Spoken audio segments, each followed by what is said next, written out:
2 Samuel 11 has his fourth step. If you're writing them down, the first step was 2 Samuel 5:13. David desensitized his conscience by incomplete obedience. That was a very simple little problem he had.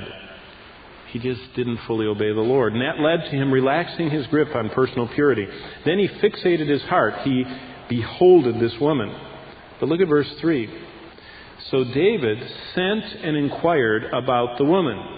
That's 2 Samuel 11:3. And someone said, now look at this. This was his way out. This was the warning. This was the faithful friend. Remember, someone told us when we moved there, they said, you'll find Tulsa's a small town. Jerusalem is smaller. This was a very small town.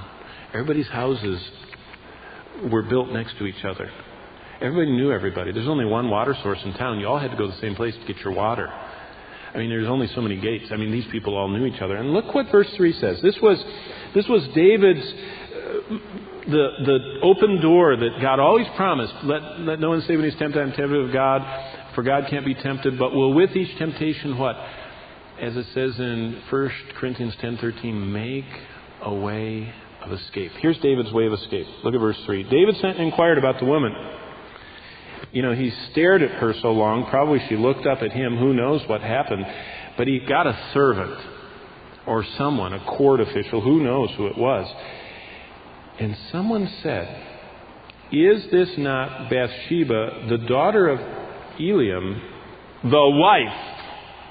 You know, did you catch? The wife, David. The wife. That's someone's wife, David. Did you catch that little warning there? That's the wife of Uriah the Hittite, isn't it?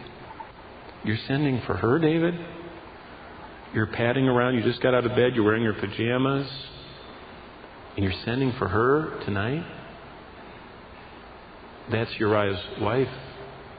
I like this progression. Isn't this Bathsheba? She was a person. She was the daughter of someone and the wife of someone. Do you see how sin affects more than just yourself?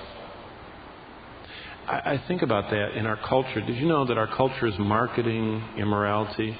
And every one of those, on every level, every one of those people who go through the beauty pageants and are so lusted after, that's someone's daughter. It's going to be someone's wife. That's a person. Sin affects people. Well, David rationalized his mind about the wrong decision he made. He started saying, well, it's not that bad. It's only once. Nobody will know. We seem to have an infinite capacity for rationalization. David blew right by this warning. It's Bathsheba. Why, that's Eliam's daughter. You wouldn't want to do that to whoever Eliam was. And then the last level of the barrier, that's the wife of your great warrior, Uriah. You know that, don't you, David? Mm-hmm. But once the wagon starts rolling down those ruts in the mind, it's very hard to stop it. And David couldn't. And David rationalized in his mind about his wrong decision. And David learned what a horrible thing sin is. It deceives with all those glittering promises. It destroys with the precision of a surgeon. Over the years, countless men who have descended into sexual sin have been asked the same question: what could have been done to prevent this? And almost every one of them answer nearly the same thing. With a haunting look and with pain on their faces, they say, if only I had really known, I had really thought about and weighed out what it would cost me and my family and my Lord, I honestly believe I would have never done it.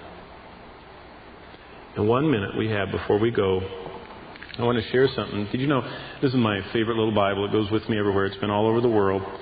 But do you know what I have in my favorite little Bible? I have tacked in the back page here a little sheet of paper that I write on. You know what it's called? It's called my personalized list of the anticipated consequences of immorality in my life. You know, I read that. Do you know why? I've been a pastor for, it's going to be 30 years pretty soon, since I started down in Georgia. Do you know how many of my friends that I went through school with preached so well, but now sell cars or insurance because they can never pastor again, and their families live all over the country, and their wife is still bitter and angry. Let me just read you a little bit of my list, and I'll pick up here next week. This is my personal list of the anticipated consequences of immorality. First, I have toward God, my God. I would grieve my Lord and displease the one whose opinion most matters to me. I would drag Christ's sacred reputation into the mud. Isn't that what you thought when you read in the paper about the local pastor that was found in Oklahoma City? Whether he did that or not, he dragged Christ's sacred reputation in the mud. I would lose my reward and commendation from God. Remember what Paul said? He said, I don't want to run outside the lines and get disqualified. There seems to be something disqualifying about sexual immorality because it's sinning against the temple of our Lord.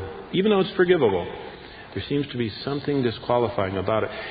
I would dread the day I would have to look Jesus in the face at his judgment seat and give an account of why I did it. Do you realize that? You can escape everything else. You cannot escape your appointment with Christ. People miss everything else. They'll miss court. They'll pay fines. They don't care. They'll cut classes. You can't cut this one. We have to look him in the face, and it says in the Bible, give an account. All alone, looking up at him. We're not going to be judged for our sin, but we're going to give an account for what we did with this body that belongs to him. It would force God's chastening upon my life in various ways. It would prompt laughter, rejoicing, and blasphemous smugness by those who disrespect God and his church. That's what happened with David. And would bring great pleasure to Satan, the enemy of God. Then I think about toward my wife and my family. It would heap untold hurt on Bonnie, my best friend and loyal wife. I would forfeit Bonnie's respect and trust. I would give up my credibility with my beloved sons and daughters. Why would they listen to a man that betrayed their mother and them? Those are great consequences. I would realize if my blindness would continue, my family would be unable to forgive me. Maybe I would lose my wife and my children forever. I would bring years of shame on my family. People that bumped into him would say, why isn't your daddy a pastor anymore? Plus all the cruel comments, which people always come up with, and they say, oh, I didn't mean to say that. I would be plagued with memories and flashbacks that could hurt any future intimacy if I ever did get back with Bonnie. And toward my church and my ministry, it would bring years of shame to my church family. By the way, I grew up in a church where our pastor ran off with our secretary, who happened to live next door to me. And it was just unbelievable. Years of shame to the church families that I've served all these years. It would bring years of shame and hurt to fellow pastors and elders, and I have them all listed. It would bring years of shame and hurt to my friends, especially to the ones that I led to the Lord and discipled, and I have a list of all those. I would realize that guilt is awfully hard to shake, and even though God would forgive me, I wonder, would I forgive myself? Following the shameful footsteps of men I know whose immorality forfeited their ministry and caused me to shudder to think I would be classified with them. And I've listed off all those people, starting with my own pastor I grew up with and other men I served with in many places. It would cause innocent people around me to suffer. They would get hit by the shrapnel. Remember what happened to Achan? His whole family got stoned with him. And then there are a lot more, but we'll pick up with those next time. David desensitized his conscience by incomplete obedience. He relaxed his grip on personal purity. He wasn't radical like Christ tells us to be. He fixated his heart. He unashamedly stared in his physical desire. He rationalized his mind about wrong decisions.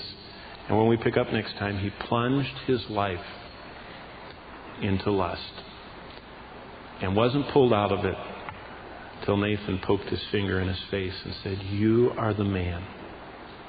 David had no idea what would happen. I hope that you ponder and think strongly about taking radical steps to not cultivate sexual immorality, either in the mind or in the body.